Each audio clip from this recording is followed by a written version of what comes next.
네, 오늘은 베드로의 증언이라는 제목으로 말씀을 전하도록 하겠습니다. 베드로의 증언, 예루살렘 회의 두 번째 시간입니다.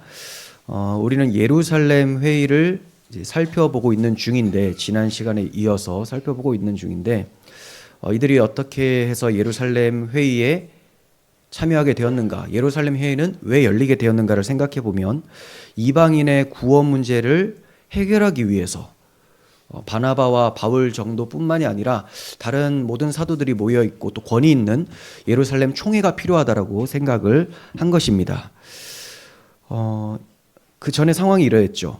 바울과 바나바가 1차 선교를 마치고 안디옥 교회에 돌아와서 보고를 하면서 많은 은혜를 서로 나누고 또 복음을 서로 연구하면서 풍성한 교제를 하고 있었는데, 예루살렘에 어떤 유대 기독교인들이 안디옥 교회로 찾아오게 되었습니다. 그리고 그들이 말하는 것이 예수님만 믿어서 구원 얻을 수 있는 것이 아니고, 예수님을 믿더라도 반드시 할례를 받아서 우리 유대인으로 편입이 되어서 율법을 지켜야지만 구원을 받을 수가 있다, 이렇게 얘기를 한 겁니다.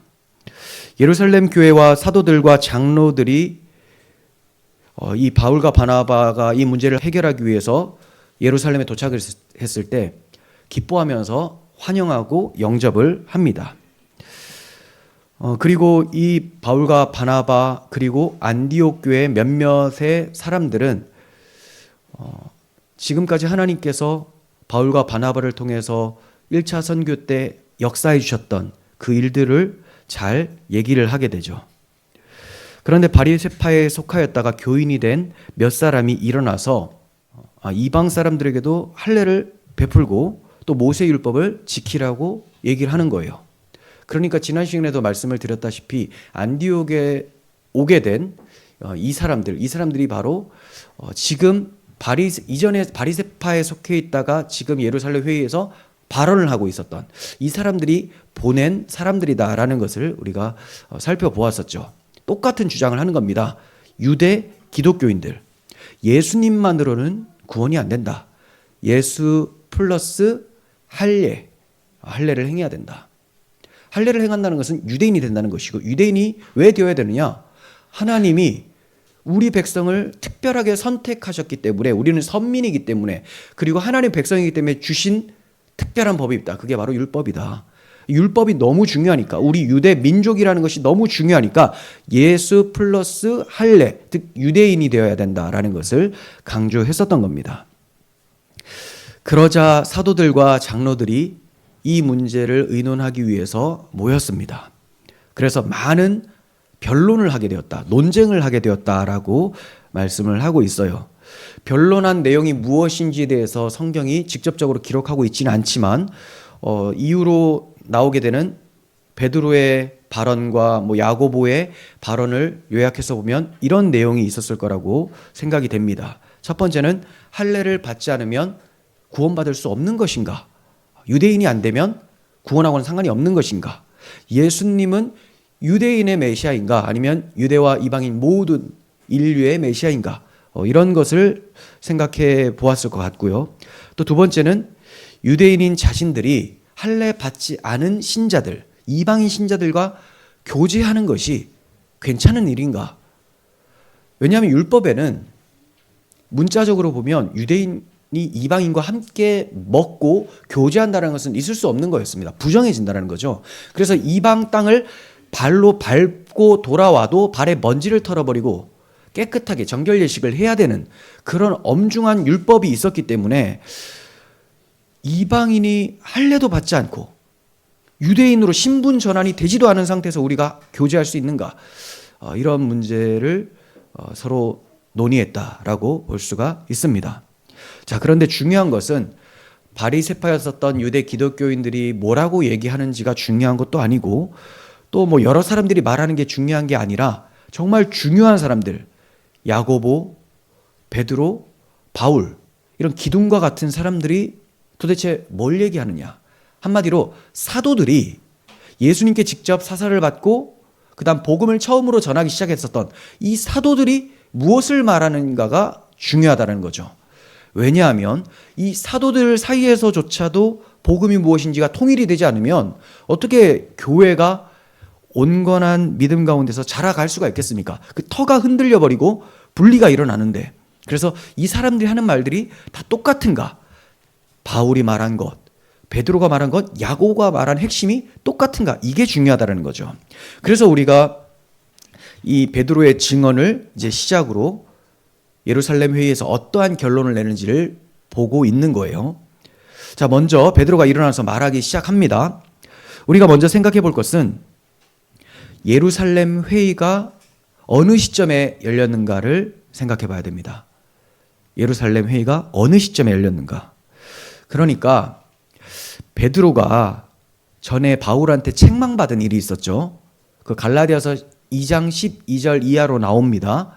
책망받은 적이 있었는데 그 지역이 어디냐면 안디옥이었어요. 그러니까 베드로가 안디옥에 와서 이방인 신자들과 함께 먹고 마시면서 교제를 했었는데 갑자기 유대로부터, 예루살렘으로부터 어떤 사람들이 탁 찾아와요. 유대 기독교인들이죠. 찾아왔을 때 자기는 유대인 신분으로 이방인과 교제를 하고 있었으니까 깜짝 놀란 거예요. 나 이 사람들하고 먹고 마시는 것을 이 유대 기독교인들이 알면 자기를 비난할 텐데, 유대인으로서 이방인과 먹는 게 합당하냐라고 할 텐데, 이러면 안 되겠다 해서 자리에 딱 박치가 일어나서 물러갔습니다. 그러니까 바울 사도 이걸 보고, 아니 저 수사도님 저 정신이 살짝 갔나? 왜 저러지? 복음을 아는 사람 아닌가? 왜 저래? 당신이 행한 것은 복음적이지 않습니다 하면서 책망을 합니다. 자, 이 사건, 이 안디옥 책망 사건, 베드로 책망 사건.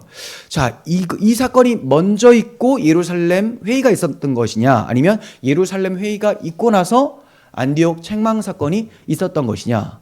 여러분, 어떤 사건이 먼저라고 생각됩니까? 책망 사건이 먼저겠죠. 네. 책망 사건이 먼저 있고 나서 예루살렘 회의가 있게 됩니다. 자, 그렇다면 갈라디아서에서 야고보에게서 온 어떤 이들이 도착을 했다라는 그런 표현, 2장 12절에 그 표현과 그다음 사도행전 우리가 지난 시간에 살펴본 대로 1절에 15장 1절에 있었던 어떤 사람들이 유대로부터 내려왔다라는 그런 사건은 동일한 사건으로 추정을 할 수가 있겠죠. 동일하든지 뭐 거의 같은 사건이다, 이렇게 볼 수가 있습니다. 그러면 이때 바울이 베드로를 책망을 했지만 이것이 단순히 인간 바울이 베드로를 책망한 사건으로 그쳐야 되는 것이냐? 그 이상의 의미가 있다는 겁니다.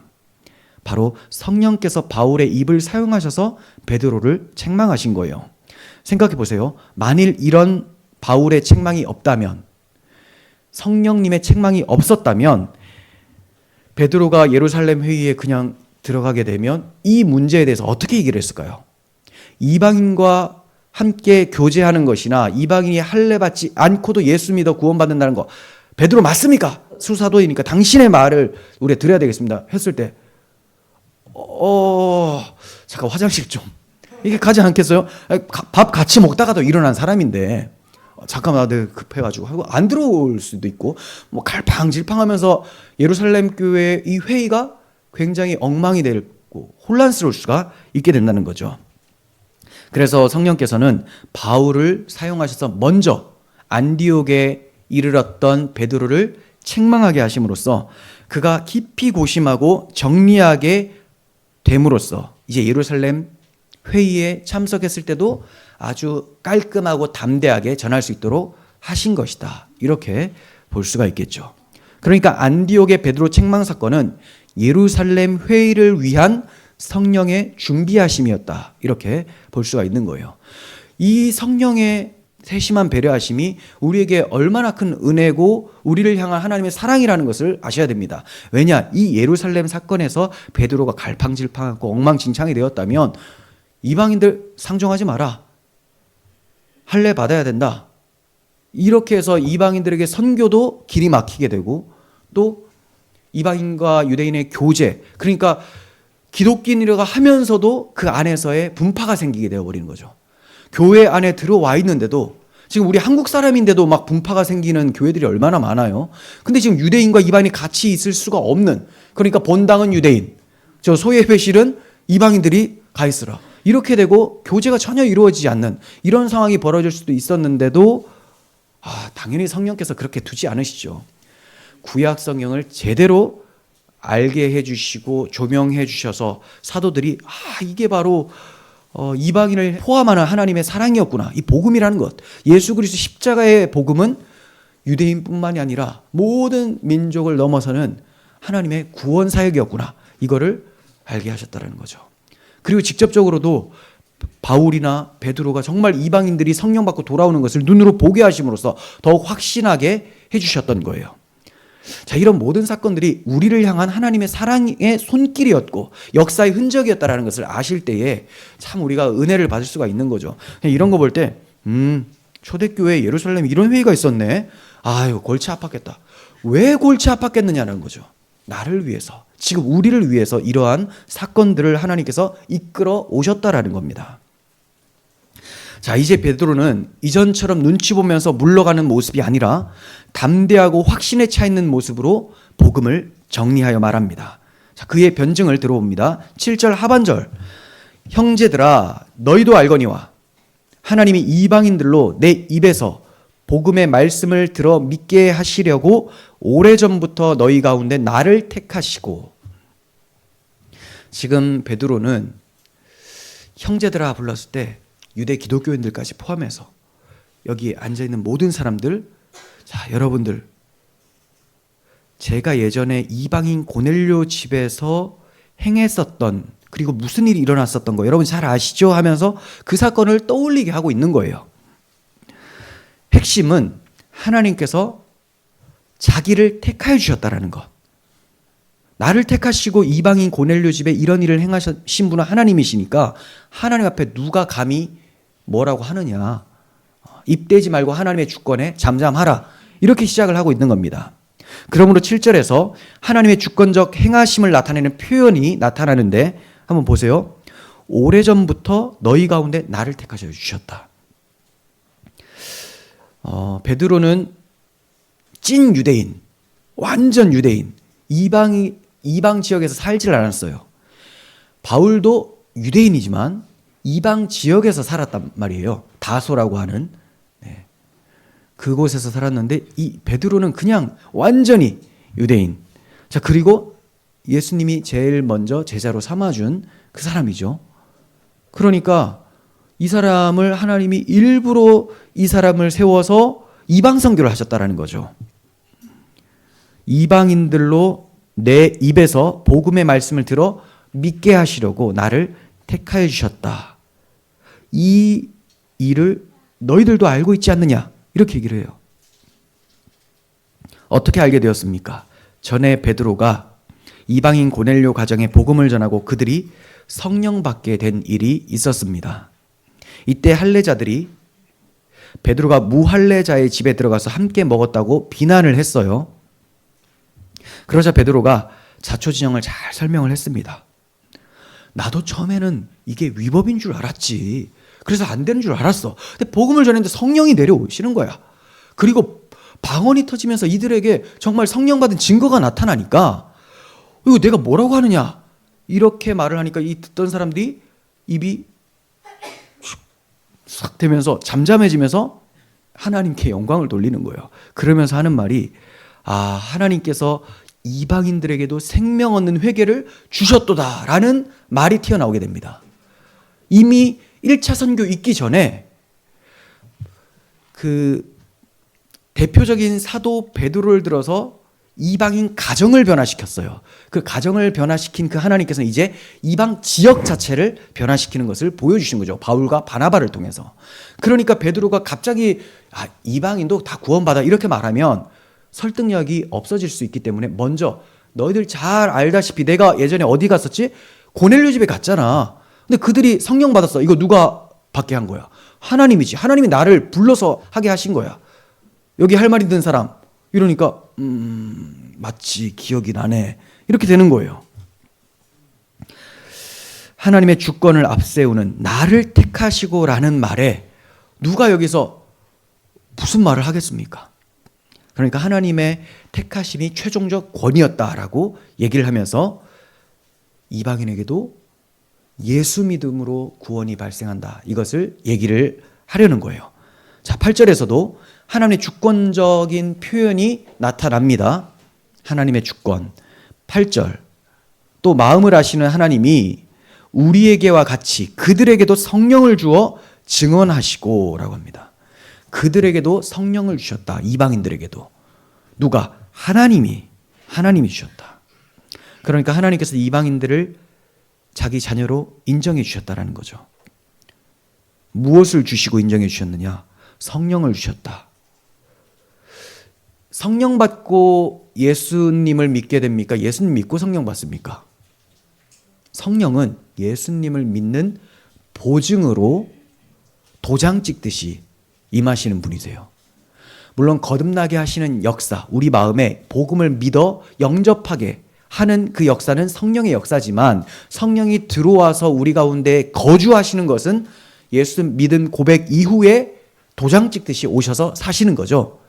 자, 그러니까 이방인들이 성령을 받았다는 것은 예수 믿은 것이 인정이 된 것이고 죄 사함이 이루어진 것이고, 그렇다면 죄 없는 하나님 백성을 하나님이 받아주셨다. 하나님의 자녀로 받아주셨다. 이것이 된다는 거예요. 9절에서도 하나님의 주권을 나타내는 표현이 나옵니다. 믿음으로 그들의 마음을 깨끗이 하사 그들이나 우리나 차별하지 않으셨다. 누가 차별하지 않으셨다라는 거예요?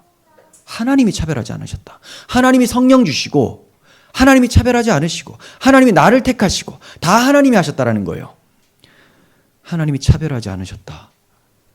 그럼 누구와 누구를? 그들이나 우리나 차별하지 않으셨다. 할례자나 무할례자나 차별하지 않으셨다는 겁니다. 그러니까 이런 베드로의 말을 들어보면 베드로가 지금 내 의견은 이래, 너의 의견을 한번 내봐, 이런 정도의 논쟁이 아니고 이거는 그냥 확실한 하나님이 하신 사건이야. 하나님이 나를 택하시고 그들에게 성령 주시고 그들과 우리를 차별하지 않으신 분 하나님인데, 여기서 누가 무슨 말을 하겠느냐? 그러니까 선포하는 겁니다. 하나님 하셨다. 이제 정신 차려라. 자기가 옛날에 정신 못 차렸잖아요. 그래서 쓱 물러갔는데 이제는 물러가지 않고 담대히 앞에 나와서 얘기를 하고 있는 거죠. 자, 그런 후에 유대 기독교인들의 주장을 책망을 하기 시작합니다. 자, 10절. 그런데 지금 너희가 어찌하여 하나님이 나를 택하시고 성령 주시고 차별하지 않으셨는데 어째서 너희가 하나님을 시험하고 있느냐? 우리 조상과 우리도 능히 매지 못하던 멍에를 제자들의 목에 두려느냐라고 합니다. 하나님을 시험하고 있다. 대적한다라는 거죠. 하나님의 일을 방해한다는 거예요.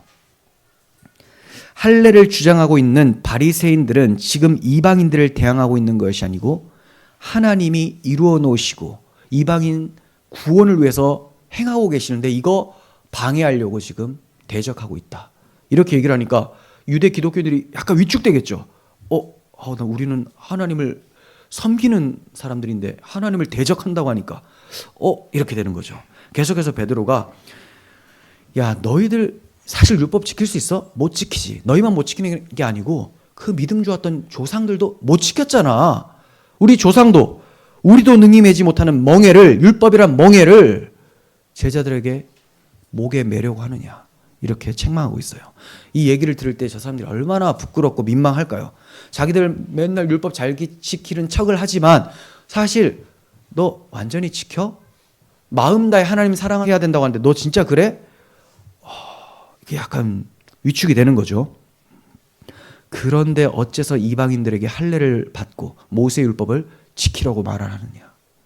이거는 예수님께서 우리를 자유케 해주셨는데 죄에서 자유함을 얻고 자발적으로 자유함 속에서 하나님만 섬기도록 해주셨는데 이 자유를 억압하려고 율법의 종으로 만들려고 가만히 들어온 행위가 아니냐, 이렇게 책망을 하고 있는 거죠. 그러니까 베드로는 지금 율법으로는 어떤 인간도 구원에 이를 수가 없다라는 자력 구원의 불가능성을 얘기해 주고 있는 거예요. 할례 왜 받으려고 하느냐? 왜? 율법 때문에 그렇지 너희들. 할례 자체도 율법이에요. 할례를 행하라. 이것도 율법입니다. 그리고 할례 받았으면 이제 율법을 다 순종해야 되는, 그러니까 율법의 종으로 삼으려고 또 이러는 거 아니냐? 그거 아니다라고 얘기해요. 아무도 율법으로는 구원 얻을 수가 없다. 그러므로 비로소 말하는 것이 복음이라는 걸 얘기합니다. 복음. 베드로가 이방인과 함께 먹다가, 그러니까 함께 교제하다가 할례자들이 두려워서 떠나 물러갔을 때 바울이 베드로를 책망했다고 했죠. 그 책망한 내용을 한번 들어보겠습니다. 갈라디아서 2장 16절.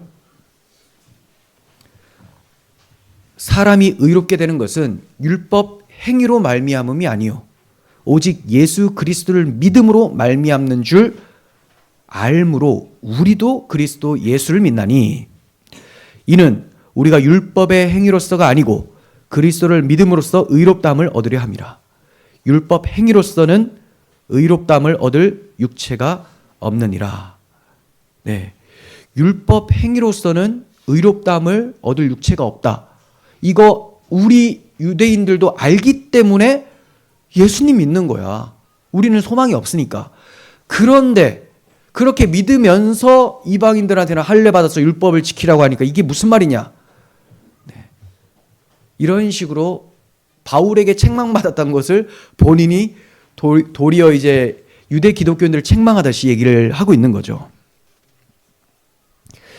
율법 행위로는 구원을 얻을 수가 없습니다. 율법 자체가 구원을 위한 용도가 아니에요. 율법이 언제 주어졌어요? 유대인들이 출애굽이 됐죠. 그래서 시내산에서, 광야 시내산에서 하나님의 법을 받아요. 이게 뭐냐? 이전에 애굽 왕 바로의 노예였는데 이제 하나님의 백성이다 하면서 하나님이 꺼내 오셨잖아요. 하나님 백성이니까 뭐가 필요해요? 법이 필요하죠. 법. 하나님의 통치. 그게 율법입니다. 그러니까 아담이 범죄한 후에 율법이 주어졌어요. 아담에게 명령이 주어졌습니까?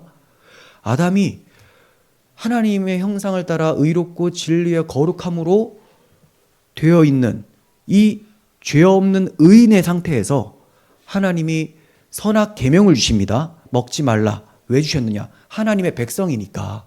하나님 백성이 이렇게 하나님만 사랑하며 섬기며 살아야 된다는 것을 알려주시기 위해서 죄 없는 의로운 자에게 주시는 것이 법입니다. 의로운 자.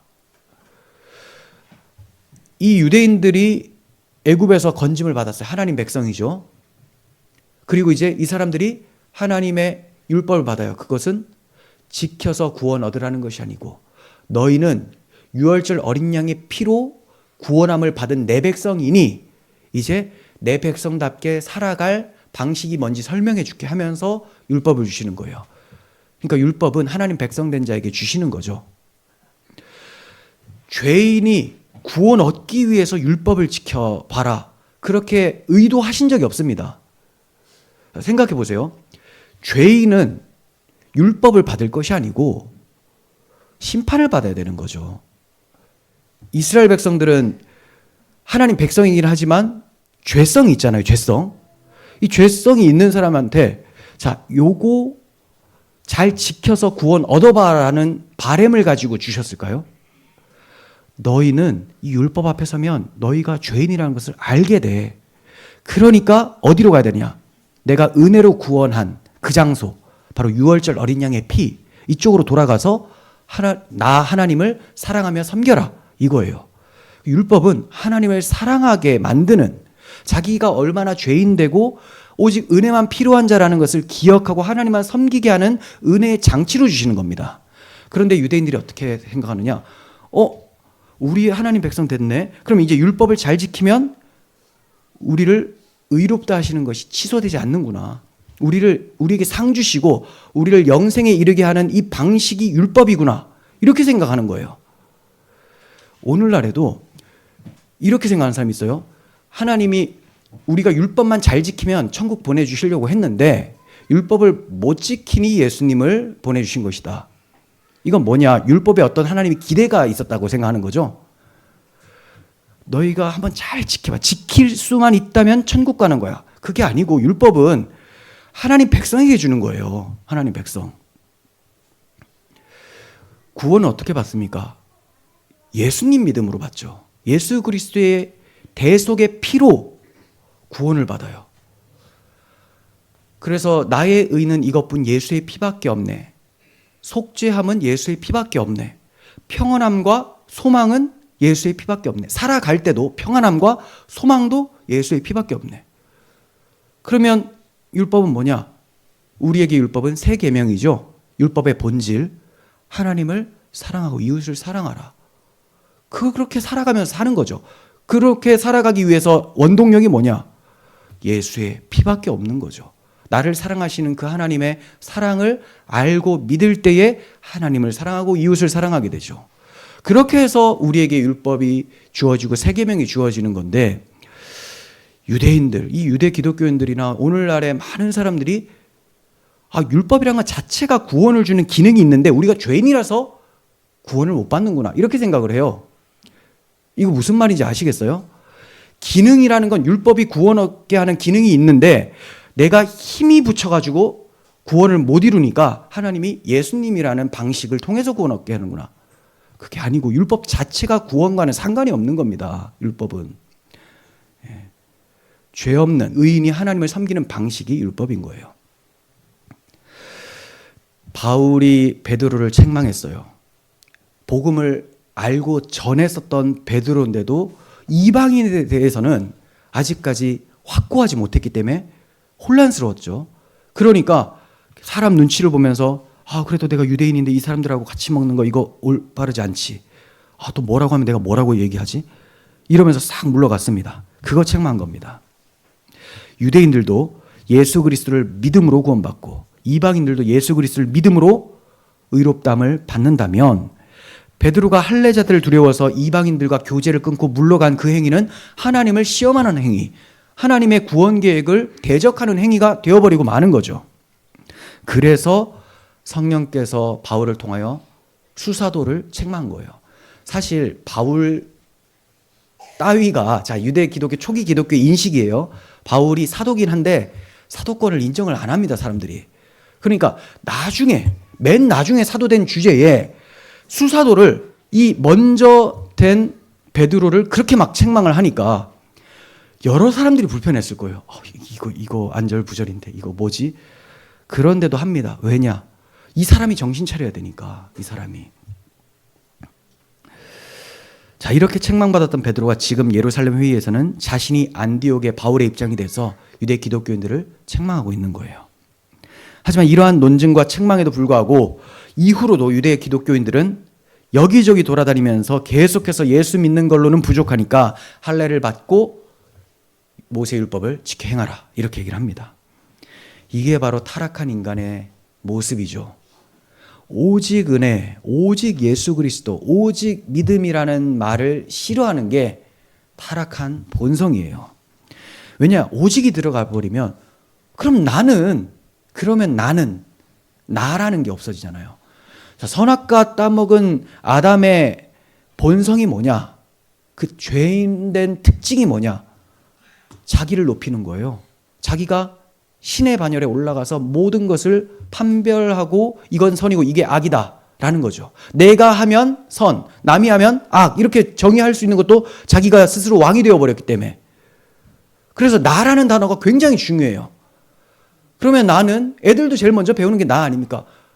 제가 예원이 너무 착하네. 나는요, 바로 얘 보면 아빠가 나는요 싫어하는 거 알지? 너는 나빠.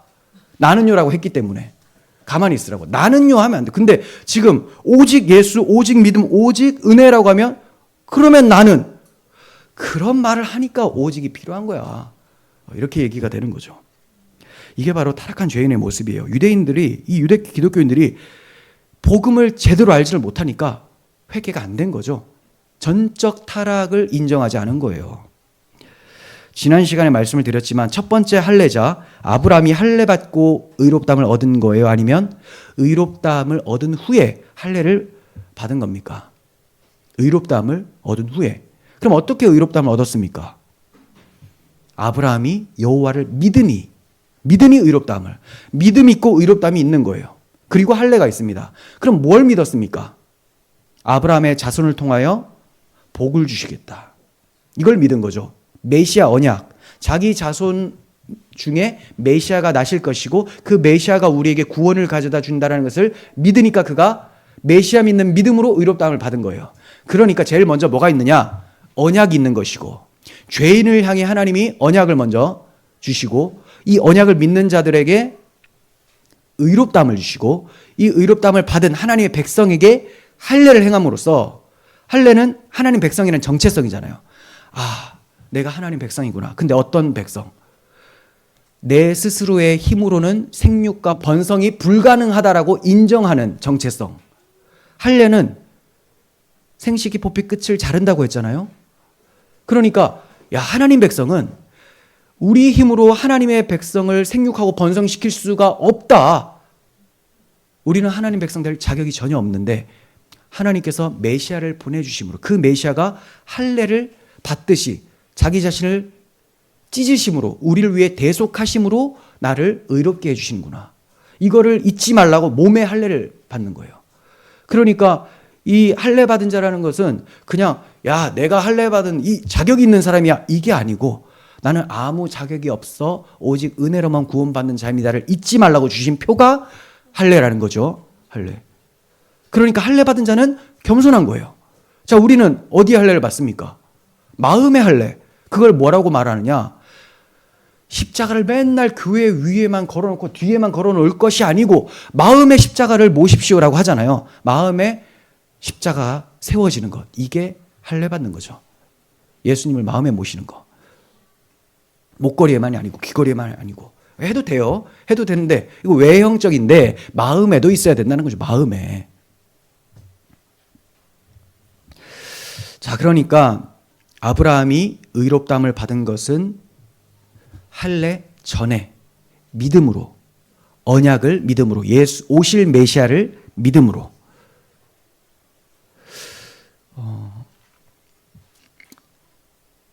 그런데도 이러한 할례를 자기들이 선민이 될 수 있었던 자격의 증표로 내세웁니다.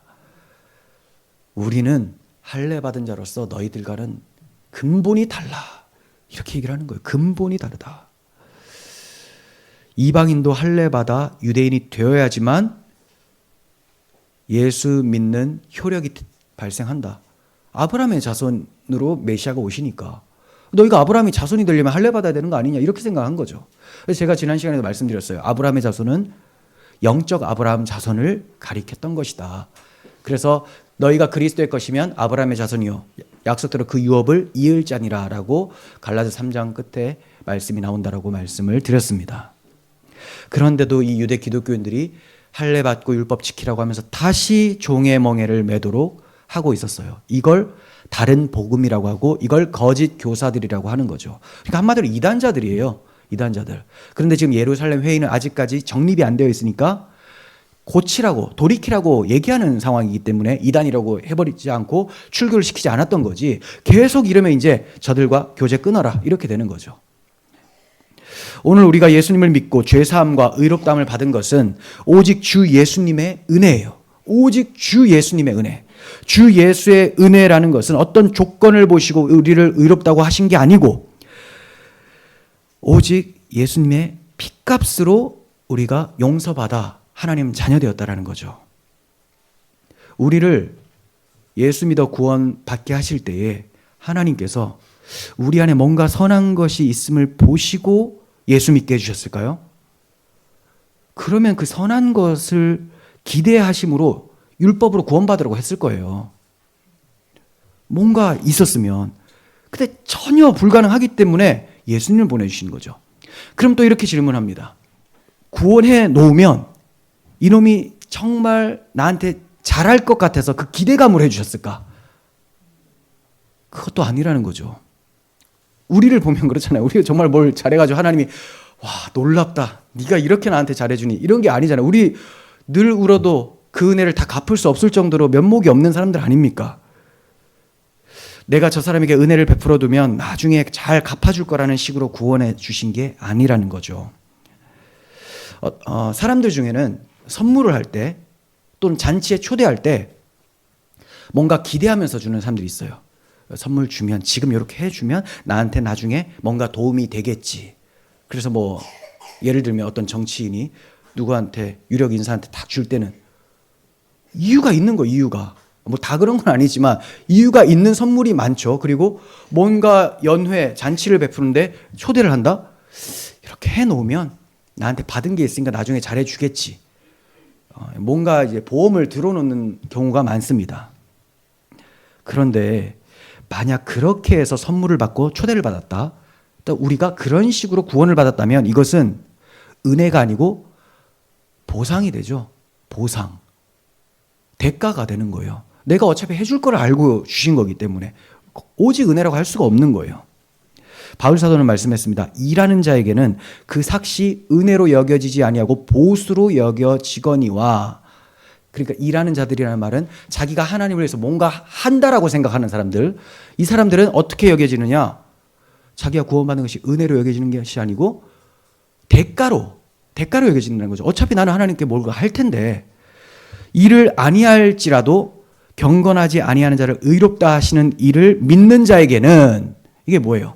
나는 한 것이 아무것도 없고 앞으로도 아무것도 아니지만 하나님께 드릴 수 있는 자도 아니지만 나를 의롭다 해주신 그 사람에게는 그의 믿음을 의로 여겨주신다. 하나님이 그 믿음, 나는 아무것도 아니라는 그 고백을 의롭다고 여겨주신다는 거죠. 예수 믿어 구원받는 것이 나의 유일한 소망입니다. 그 믿음을 의로 여겨주신다는 거예요. 그렇습니다. 우리가 받은 구원은 오직 은혜예요. 우리가 갚을 걸 기대해서 구원해 주신 것도 아니고 우리는 갚을 능력도 없어요. 능력도. 뭐 얼만큼 해야 구원의 은혜를 갚아요? 얼마나 해야? 죽을 때까지 11조 하면 돼요? 그 11조는 뭐 누구의 능력으로 한 겁니까? 그건 또. 결국은 그런 식으로 가면 처음에 예수 믿는 것만 하나님의 은혜요. 모든 살아가는 것은 내 능력입니다. 이렇게 돼요. 그러니까 감사할 것이 아니고 야 저거 갚으려고 내가 평생 힘써야 되네. 이렇게 되는 거죠. 감사의 기독교가 아니게 돼요. 이게 일을 하는 종교는. 갚을 능력이 없음을 아는 자에게는 오직 은혜입니다라는 감사 고백이 나올 수밖에 없고 그러기 때문에 오직 하나님께만 영광입니다. 이런 고백을 할 수밖에 없어요. 그래서 주님이 너희가 잔치를 베풀려거든 가난한 자를 초청하고 몸이 불편한 자 그리고 다리 저는 자 맹인들을 초청하라 이렇게 말씀하셨어요. 왜냐? 그들은 갚을 능력이 없기 때문이다라는 거예요. 갚을 능력이 없기 때문에. 뭔가 갚아낼 것을 기대하고 대접을 하는 것은 은혜의 대접이 아닙니다. 그러므로 주님께서 자기 식탁에 초대하는 사람들을 보면 세리나 창기나 죄인들이 다수였죠. 자기들이 여기에 초대될 수 없다는 것을 너무 잘 알고 있기 때문에. 근데 만약에 바리새인이나 또 유력 인사들을 데리고 왔어요. 그러면 이 예수가 뭘 좀 아는구만 이렇게 가는 거예요. 그러니까 이런 사람들, 이 건강하다, 스스로 의인이다라고 하는 사람들은 의사가 쓸데가 없고 메시아가 필요가 없죠. 하지만 자기가 병들었다, 영적으로 병들어서 죄인이다라고 인정하는 사람들로 오라는 거예요. 그러면 누구만 찬송해요? 은혜만 찬송하고 하나님의 영광을 찬송하게 되죠. 하나님은 그런 자들로 하나님의 영광을 나타내십니다. 우리 모두는 여전히 죄인이었을 때 부름을 받았어요. 오직 은혜로 부름을 받았습니다. 우리가 잘나서가 아니었어요. 주님의 은혜였죠. 그런 사람들이 모이는 곳이 교회예요. 그렇다면 교회 그 어느 누구 하나도 잘났다고 말하는 사람이 없어야 돼요. 참 교회라면 은혜 받지 못한 사람이 없겠죠. 진짜 온전한 교회라면 다 은혜 받았어요. 그 은혜 받은 사람은 다 하나님의 은혜를 찬양하죠. 자기를 높이지 않아요. 개인이 높아지거나 자랑할 것이 없는 곳이 교회예요. 어떤 공로가 있거나 없거나 할 것 없이 정말 내가 봉사를 많이 했거나 누군가로부터 많은 섬김을 해서 칭찬을 받는다 할지라도 자기를 높일 것이 없고 또 그런 걸 못했다 할지라도 낮아지거나 높일 것도 없다라는 거죠. 그냥 주 예수의 피로 구원받은 하나님의 백성이라는 것을 알아요. 이 주 예수의 피로 오직 은혜로 구원받았다라는 것을 고백하는 공동체가 교회고, 교회는 이 고백으로만 하나됨을 유지할 수가 있습니다. 이 고백이 없으면, 즉 이 은혜가 없으면 스스로 높아지기 때문에 말이 많아져요. 대화가 많아지는 게 아니고 소란스러워지죠. 그러면 분열이 일어나요. 그래서 이 편 저편이 갈라지고 당파가 생기고 교회가 시끄러워지고 분리 분파가 일어나는 것, 이게 바로 자기가 다 잘났다고 하기 때문에 일어나는 결과죠. 제대로 은혜 입은 자라면 자기 잘남이 아니라 자기의 못남을 자랑합니다. 나의 강함이 아니라 나의 약함을 자랑해요. 내가 아무것도 아니기 때문에 주의 은혜가 필요하다. 다 은혜 받은 자는 자기 잘남을 자랑하지 않아요. 그래서 만약에 우리 교회에 자기 잘남을 막 자랑하는 사람이 있다. 그러면 이런 설교를 이제 들었어요. 그럼 그런 사람들 보면 어떻게 생각해야 할까요? 저분에게 은혜가 필요하다. 이렇게 생각이 되겠죠. 그러니까 우리 교회는 자기 자랑하는 것이 부끄러워졌으면 좋겠어요. 많은 교회에서 자기를 막 자랑하는데 저 사람 대단하네. 나도 좀 저렇게 됐으면 좋겠다. 뭐 이런 분위기가 많이 형성되어 있는 것 같은데, 아니에요. 오히려 자랑을 누가 해주냐? 옆 사람이. 저 사람 너무 신실하게 이런 걸 합니다. 그러면 정말 주님의 은혜네요. 저도 은혜로 저 사람처럼 교회를 많이 섬기고 주님께 영광 돌릴 수 있었으면 좋겠습니다. 이런 고백이 나오는 게 합당한데, 자기가 얘기를 하는 거, 이건 참 잘못됐죠. 그리고 또 자기가 하면 안 된다고 지금 들었으니까 누군가 또 해주기를 바라는 거, 이것도 똑같거든요. 이것도 결국은 높아지려는 겁니다. 자기 잘남이 아니라 자기의 약함을 자랑하고 예수님만 자랑하는 그런 교회가 정말 참된 교회죠. 베드로도 그렇고 바울도 그렇고 십자가의 강도도 거짓 나사로도 유대인과 이방인도 모두 오직 예수 그리스도의 은혜로만 구원을 받았습니다. 주 예수의 은혜라는 것은 주님께서 이루신 대속의 공로를 믿음으로 아무 자격 없는 내가 구원을 은혜로 받았다는 것을 얘기를 합니다. 여기에는 차별이 없는 거예요. 유대인, 헬라인 차별 없고, 피부색 차별 없고, 남녀 차별 없고, 노소 차별이 없습니다. 학벌 차별 없어요. 그게 그렇게 좋다면 바울이 왜 그런 것을 배설물로 버릴까요? 그런 거하고 예수의 은혜하고는 아무 상관이 없다는 것을 바울이 알고 있었기 때문에. 자, 그러므로 베드로가 이제 마지막으로 결론을 내립니다. 11절. 그러나 우리는 그들이 우리와 동일하게 주 예수의 은혜로 구원받는 주를 믿노라 하니라. 무엇을 믿어요? 그들이 우리와 동일하게, 할례 받은 자와 할례 받지 않은 자들이 동일하게 주 예수의 은혜로만 구원받는다는 것을 믿는다. 이건 베드로의 신앙 고백. 하지만 베드로뿐만 아니라 바울의 신앙 고백이기도 하고 또 야고보의 신앙 고백이기도 하고 초대교회의 신앙 고백이었습니다. 이건 역사적인 신앙 고백이라는 거예요. 이런 베드로의 선을 통해서 유대인들은 지금까지 자기들이 믿고 자랑하던 선민사상과 특권의식, 율법과 할례 등 그토록 내세우고 있었던 모든 것이 산산이 부서지게 되는 상황을 맞이하게 됐습니다. 여기서 산산이 부서졌다면 은혜를 받은 건데, 그럼에도 불구하고 부서지지 않는 사람들이 나가서 계속 떠드는 거죠. 그래도 할례 받아야 된다. 그래도 뭐 변증도 못하고 논쟁에서 밀렸음에도 그래도라고 하면 이제 비논리를 택하기 시작했기 때문에 더 이상 할 말도 없어요. 그냥 교제하지 않고 서로 갈라지면 되는 거죠.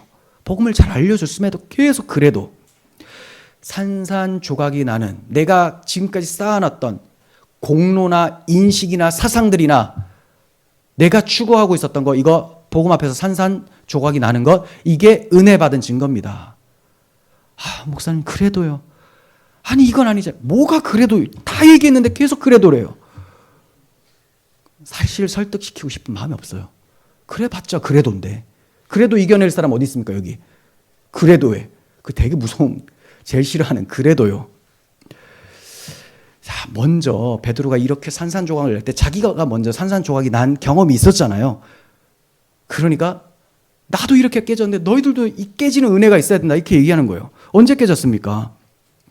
하나님의 특별한 섭리 중에 고넬료의 집에 보냄을 받았으면서도 거기 가서 뭐라고 하는 줄 알아요? 내가 유대인으로서 이방인과 함께 먹는 것이 위법인 줄을 알지만 하나님 보내서 여기 왔다. 이거 그러니까 하나님이 보내셔서 왔다라고만 하면 될 거를 그걸 왜 얘기해요? 나 사실 선민 유대인이야. 나 율법 잘 지켜. 이게 있었던 거예요. 근데 그게 완전히 깨지죠. 성령이 이방인들에게 내리시는데 안디옥에서는 할례 받은 자들이 비난할까 봐 두려워서 물러섰던 외식하는 죄까지 범했던 사람입니다. 그런 베드로가 이제 복음의 비밀을 확실하게 알고 복음 안에서 굳게 서서 담대히 증언하고 있는 거죠. 하나님의 놀라운 은혜의 역사.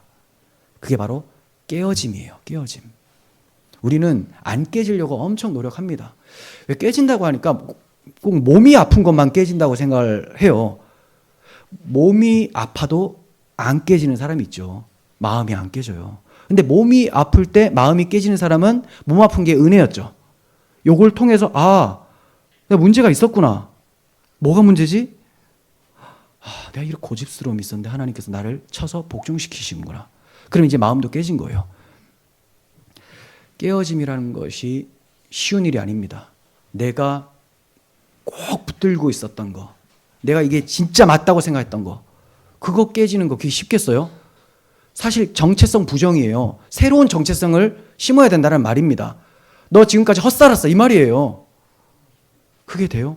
그거 안 되니까 복음을 들어도 계속 안 바뀌잖아요. 안 되니까. 그러니까 우리가 정체성이 새롭게 확립되고 내가 산산이 깨진다라는 것은 구원의 은혜입니다. 그냥 은혜가 아니고 엄청난 은혜죠. 이 깨어짐이 없는 자가 어떻게 구원을 받습니까? 바뀐 게 하나도 없는데 이전에 나는 이랬으나 이제 예수님 만나 이렇게 되었습니다라고 고백을 한다면 뭔가 깨어졌기 때문에 새로워진 거 아닙니까? 근데 이 경험이 없는데 사고도 똑같고 행동하는 거 똑같은데 다만 주일에 걸어서 교회 나와 앉아 있는 거, 이거는 불교도 이슬람도 다 터벅터벅 걸어가지고 자기 종교 생활을 합니다. 그러니까 이런 걸로는 우리가 구원받은지 알 수가 없어요. 교회 몇 번 왔다 갔다 했는지. 이거는 은혜 받은 자의 기본이고 아주 그냥 이건 그냥 다 나오는 열매이기 때문에, 그러니까 이런 걸로는 확인이 안 되는 거죠. 다 하니까 다. 그럼 뭐가 있어야 되느냐? 자기 부인, 철저한 회개, 돌아섬이 있어야 되죠. 바울에게도 이러한 산산조각나는 은혜가 있었습니다. 그러므로 그는 이렇게 말을 합니다. 빌립보서 3장 6절에 바울의 말을 봅니다. 자기가 열심으로는 교회를 박해한 자라고 해요. 왜 예수 믿는 자를 박해했습니까? 예수가 이단의 괴수라고 생각을 했거든요. 하나님의 종교, 유대 종교, 이거를 무너뜨리려고 하는 이단의 괴수가 예수라고 생각을 했기 때문에 예수 믿는 자를 박해하려고 공문을 받아가지고 다메섹 도상으로 가다가 예수님 만나서 변화됐잖아요. 그러니까 열심히 있었어요. 열심으로는 교회를 박해했다. 율법의 의로는 흠이 없는 자. 율법의 의로는 흠이 없는 자라는 것은 자기 평가입니다. 그리고 타인이 자기를 평가한 거. 자타공인. 하지만 누가 의롭다고 하지 않았어요? 하나님은 아니야, 너 의인 아니야. 근데 스스로는 이 정도면 의인이다. 그리고 남이 봤을 때도 당신 진짜 의인이네요. 하나님은 네가 무슨 의인이냐. 이런 상황. 그래서 율법의 의로는 겉으로는 정말 잘 지켜서 의롭다함을 받은 사람처럼 보였다라는 거죠. 그러나 무엇이든지 내게 유익하던 것을 내가 해로 여겼다. 이렇게 얘기를 해요. 자기에게 유익하던 게 뭡니까? 난지 8일 만에 할례를 받은 자다라는 유대인 정체성, 그리고 자기가 바리새인 중에 바리새인이요, 가말리엘 문화생이요, 공부 많이 했다는 겁니다. 그리고 히브리인 중에 히브리인, 이렇게 얘기를 하는 거죠. 그러니까 이런 걸 내세우면 사람들이 이야 좋겠다 이렇게 얘기를 하는데, 이거를 자기에게 유익하던 것을 내가 다 해로 여겼다. 뭐 때문에? 내가 그리스도를 위하여 이런 것이 있으면 계속 자기 자랑하잖아요. 그러니까 그리스도께 영광이 돼요? 안 되죠. 이런 거 가지고 예수님 온전히 믿을 수 있어요? 안 되죠. 버린다는 거죠. 또한 모든 것을 해로 여김은 내 주 그리스도 예수를 아는 지식이 가장 고상하기 때문이다.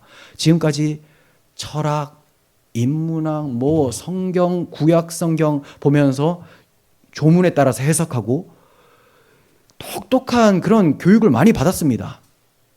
그런데 이런 것은 아주 저급한 지식이었고 심지어 배설물이라고 얘기해요. 그럼 뭐가 가장 지극히 높은 지식이냐? 내 주 예수 그리스도를 아는 것.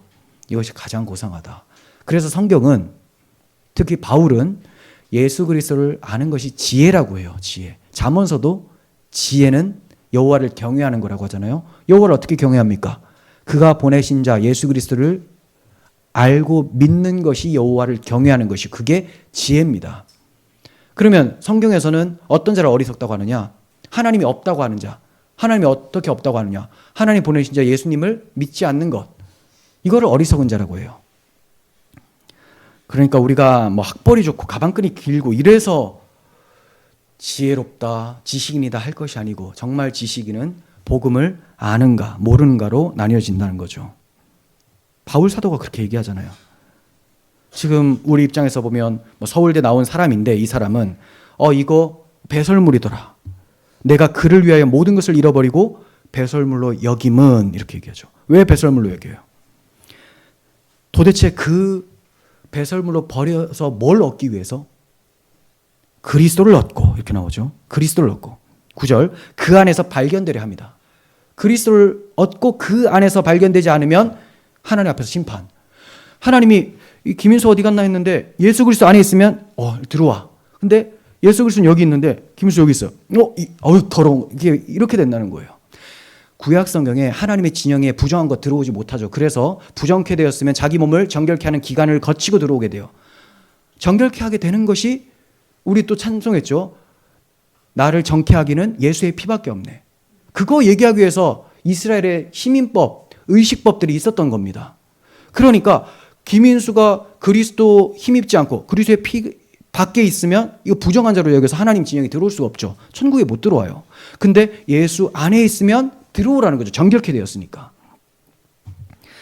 그래서 그리스도를 얻고 그 안에서 발견되기 위해 나는 내게 유익하다고 생각했었던 거. 이게 사실 다 해였다라는 것을 알고 버렸다라고 합니다. 뭐 그렇다고 해서 박사학위를 취소하고 이런 게 아니고 누가 야 당신 박사 그거 아무것도 아닙니다. 이렇게 얘기하면 이게 버렸다라는 겁니다. 그게 뭐 여러분 예수 모르면 이거 아무것도 아닙니다. 이렇게 얘기를 하는 거. 바울은 이런 걸로 스스로를 자랑하지 않았다는 겁니다. 자, 뒤에 9절 내가 가진 의는 율법에서 난 것이 아니요 오직 그리스도를 믿음으로 말미암은 것이니 곧 믿음으로 하나님께로부터 난 의라. 믿음으로 하나님께로부터 난 의. 그러면 자기가 율법으로는 의롭다함을 의로운 자다라고 스스로 자처했는데 이건 뭐예요? 자기로부터 나온 의죠. 하나님이 인정하지 않는 의라는 거예요. 근데 하나님으로부터 나오는 의는 하나님이 주시는 의라는 거예요. 이거를 받았다. 그게 뭐길래? 예수 그리스도이기 때문에. 그분을 받았기 때문에 그분 안에서 발견되면 의로운 자구나 이렇게 해서 받아주신다는 거죠. 그 후로 바울은 칭의교리를 내 복음이라고 하면서까지 엄청나게 강조하며 증거하고 목숨 걸고 증언했습니다. 이처럼 칭의교리는 바울뿐만이 아니라 베드로 모든 사도가 힘주어 말한 교리예요. 복음의 핵심이 칭의교리죠. 저도 이 칭의교리를 핵심으로 항상 설교를 합니다. 오늘날 많은 설교자들이 그리고 교인들이 복음이라는 말은 많이 해요. 그런데 이 칭의 교리를 말하지 않고 또 알지도 못하는 사람들이 너무나 많아요. 복음을 뭘로 아는 거냐? 예수 믿으면 이 땅에서 잘 먹고 잘 산다. 왠지 모르게 마음이 평안하다. 왠지 모르면 안 되죠.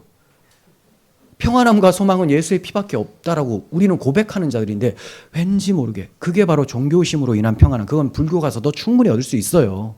네. 저도 불교 학생이었고 고등학교 때 또 불교에서 반야신경 외우고 또 초코파이 4통 받고 그래서 군대에서 이 후임병들하고 나눠줬었던 그런 사람인데 그런 어떤 뭔가 편안해. 이거는 다 있습니다. 명상만 해도 생겨요. 그런 게 아니에요. 이 평안함과 기쁨은 알 사람이 없도다. 내가 받은. 이 사람은 알까? 자기의 그 기쁨을 알죠. 그러니까 이 사람들이 이렇게거니 하는 정도지 서로 받은 이 사랑을 알 사람이 없죠. 우리 서로는 알죠. 우리 서로는. 우리 서로 받은 그 기쁨을 세상 사람들은 알 수가 없죠.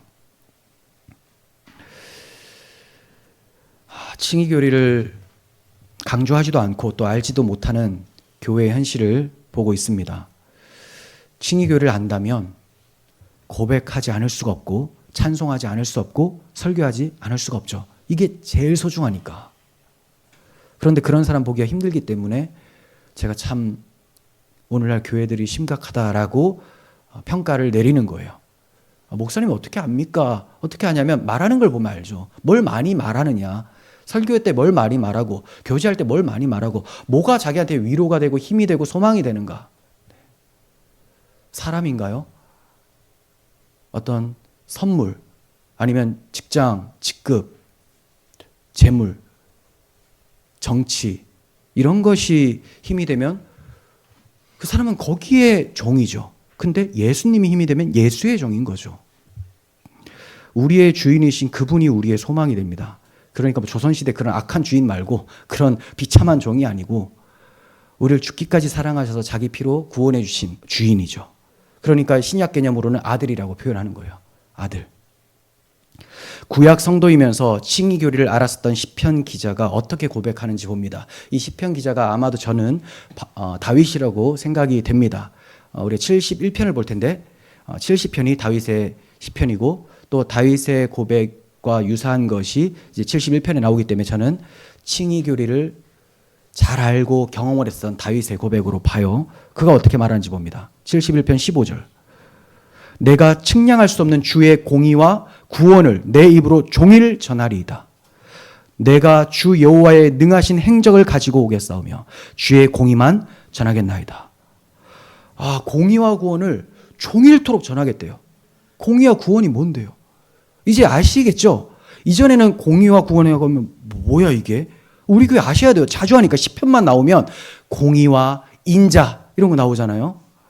공의와 구원을 지금 결부시켜서 온종일 전하겠다고 얘기를 하고 있어요. 그럼 그 공의가 누구에게 나타나느냐? 하나님이 자기 아들에게 나타내셔서 아들을 심판하신 것이 하나님의 공의입니다.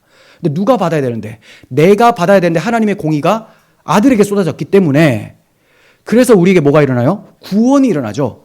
공의와 구원을 종일토록 노래하고 찬양하겠다. 그러니까 십자가의 은혜를 종일토록 노래하고 찬양하겠습니다. 이렇게 말을 하고 있는 것입니다. 여러분, 내 입으로 종일 전하겠다는 감격과 열정으로 칭의교리를 고백하고 자랑하고 계십니까? 또 이것이 정말 여러분들에게 힘이 되는 교리입니까?